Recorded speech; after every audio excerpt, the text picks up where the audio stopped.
বছরের প্রথম দিন আর বছরের প্রথম দিনে কল্পতরু উৎসব। আজ রাত থেকেই দক্ষিণেশ্বরে মন্দিরে ভক্তদের ভিড়। ভোর 5:30টায় খোলা হয় মন্দির। মায়ের সাজে নতুন বেনারসি আর গয়না।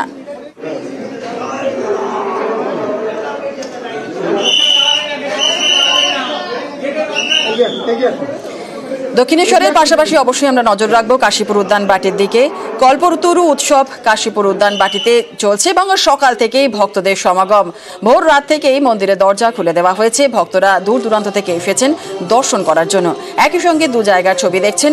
দক্ষিণেশ্বরেও কল্পতরু উৎসব পালন চলছে। রাত থেকেই দক্ষিণেশ্বর মন্দিরে ভক্তদের ভিড়। ভোর 5:30টায় আজ খোলা হয় দক্ষিণেশ্বরের মন্দিরের প্রবেশদ্বার।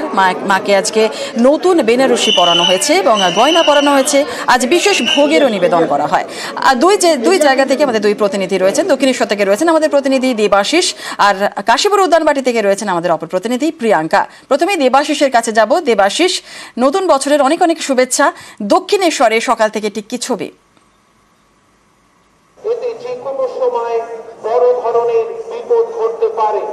অবশ্যই নতুন বছরের যেরকম করে নতুন বছর আগমনের জন্য গতকাল রাত থেকেই সাধারণ মানুষ বা বাঙালি থেকে শুরু করে আপামর জনতা যাদের একটা উচ্ছ্বাস ছিল, সেই উচ্ছ্বাসের আসল শুরুটা অর্থাৎ সূর্যোদয়, নতুন বছরের সূর্যোদয়, সেটা কিন্তু হয় একেবারেই দক্ষিণেশ্বর মন্দির থেকে। তার কারণ আজকে কিন্তু কল্পতরু উৎসব, আর এই কল্পতরু উৎসব ঘিরে মানুষের যে উন্মাদনা তা কিন্তু চোখে পড়ছে। মূলত গতকাল রাত থেকে যখন বেশ কিছু মানুষ যারা আনন্দ উচ্ছ্বাস করছেন, তখন এই ভক্তরাই মন্দিরের বাইরে লাইন দিয়ে দাঁড়িয়ে রয়েছেন। দরজা খুলতেই তারা ভিতরে ঢুকবেন বলে এই যে উন্মাদনা, এই যে একটা উচ্ছ্বাস, তা কিন্তু দেখা যাচ্ছে দক্ষিণেশ্বর মন্দিরে।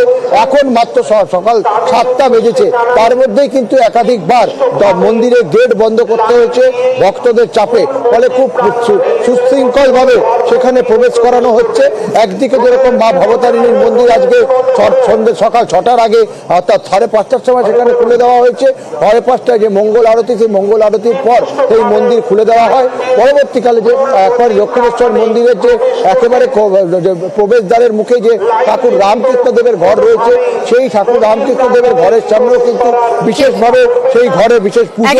দক্ষিণেশ্বরে কল্পতরুর উৎসবকে মানুষের মনের মধ্যে এই মুহূর্তে উন্মাদনার ছবি আমরা দেখছি এবং প্রচুর মানুষ ভক্তরা হাজির হয়ে গিয়েছেন। ভোর রাত থেকেই তারা মন্দিরে পৌঁছে গিয়েছেন। মন্দিরের প্রবেশদ্বার আজ ভোর 5:30টায় খোলা হয়েছে। আর এর পাশাপাশি অবশ্যই কাশীপুর উদ্যান বাটিতে নজর রাখবো। কাশীপুর উদ্যান বাটিতেও কল্পতরু উৎসব, আর এই উৎসবকে ঘিরেই কাশীপুর উদ্যান বাটিতে সকাল থেকে ভক্তদের ভিড়। প্রিয়াঙ্কা রয়েছে আমাদের সঙ্গে, সরাসরি চলে যাব প্রিয়াঙ্কার কাছে। প্রিয়াঙ্কা, সকাল থেকেই আমরা যে ছবি দেখাচ্ছিলাম, প্রচুর মানুষ, প্রচুর ভক্তরা হাজির হয়েছেন। এই মুহূর্তে কাশীপুর উদ্যান বাটিতে কি চলছে?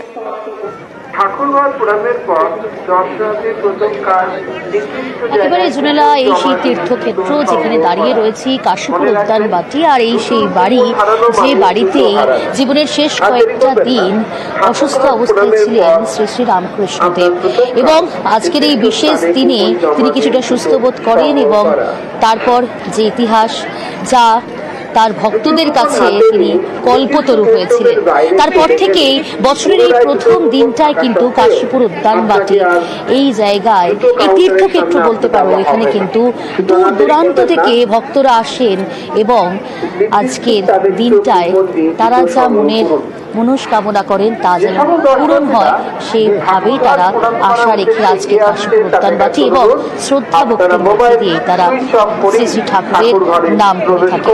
অনেক ভক্ত সমাগম, অনেক ভক্তরা রয়েছেন সকাল থেকে বিভিন্ন আচার অনুষ্ঠান। একটু কথা বলে নেওয়ার চেষ্টা করবো। কোথা থেকে এসেছেন? আমরা বেহালা থেকে। বেহালা থেকে, মানে তো অনেক দূর। প্রতি বছর আসা হয়? এই প্রথম, অনেকবার চেষ্টা করে পারিনি, এইবারে এসেছি। কেমন লাগছে? অস্বাভাবিক ভালো, এর আর তুলনা নেই।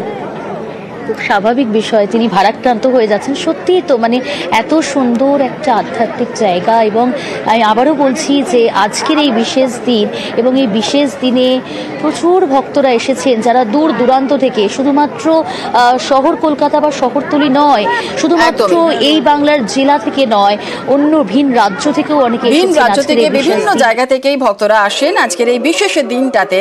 ঠাকুর কল্পতরু হয়েছিলেন, আর এই কল্পতরুর দিনেই সকলে আসেন প্রথম বছরের প্রথম দিনটা যাতে খুব ভালোভাবে কাটে, সারাটা বছর যাতে খুব ভালোভাবে কাটে, সেই প্রার্থনা করার জন্য দূর দূরান্ত থেকে ভক্তরা হাজির হয়েছেন। অনেক ধন্যবাদ প্রিয়াঙ্কা।